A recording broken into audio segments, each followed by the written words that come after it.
Iran may accept new constraints to its uranium enrichment program at nuclear talks but is pushing back on how long it must accept limits on technology it could use to make nuclear arms, Western officials told the Associated Press on Sunday. The officials spoke less than 4 days ahead of Tuesday's target date for a preliminary agreement. That accord is meant to set the stage for a further round of negotiations toward a comprehensive deal aimed at imposing long-term curbs on Iran's nuclear activities in return for sanctions relief. Foreign ministers and other representatives of Iran and the 6 powers it is negotiating with have said that despite significant obstacles, the talks have a chance of succeeding by Tuesday. The 2 officials demanded anonymity in exchange for outlining the state of the talks because they are not authorized to discuss them publicly.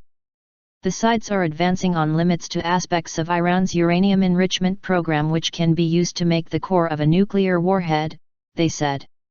Iran over the past weeks moved from demanding it be allowed to keep 10,000 centrifuges enriching uranium, to agreeing to 6,000. The officials said on Sunday that it now may be ready to accept even less.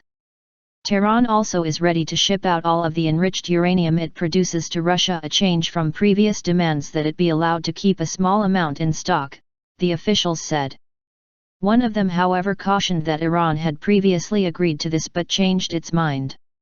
Uranium enrichment has been the key concern in over more than a decade of international attempts to cap Iran's nuclear programs.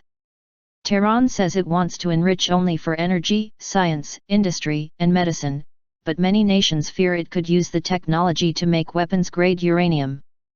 The United States and its allies are seeking a deal that stretches the time Iran would need to make a nuclear weapon from the present 2 to 3 months to at least a year.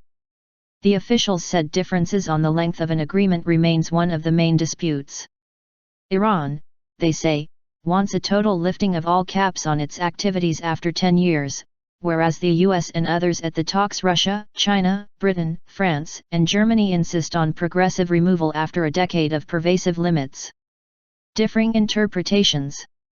One official said the 2 sides may give differing interpretations of any deal, the Iranians insisting that they are free to do what they want after 10 years, the others listing areas where restrictions remain. Limits on Iran's research and development of centrifuges also remain unresolved, said the officials. Tehran has created a prototype centrifuge that it says enriches uranium 16 times faster than its present mainstay model.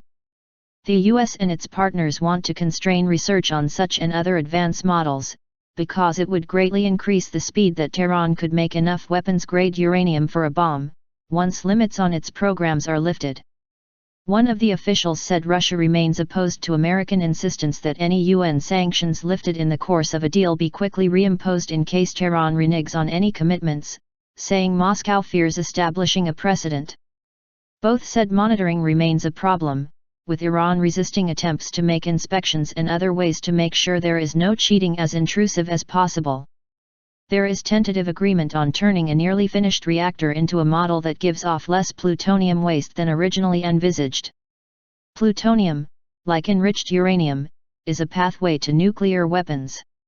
Iran and the US are discussing repurposing an underground bunker Iran used to enrich uranium to let Iran run centrifuges there. Instead of enriching uranium, the machines would produce isotopes for peaceful applications, they said. With the deadline close and problems remaining, U.S. Secretary of State John Kerry canceled plans Sunday to return to the United States for an event honoring his late Senate colleague Edward Kennedy, and negotiators were meeting multiple times in various formats. Kerry has been in discussions with Iranian Foreign Minister Mohammad Javad Zarif in the Swiss town of Lausanne since Thursday. The foreign ministers of France and Germany arrived on Saturday, and the foreign ministers of Britain, China, and Russia are due to arrive on Sunday.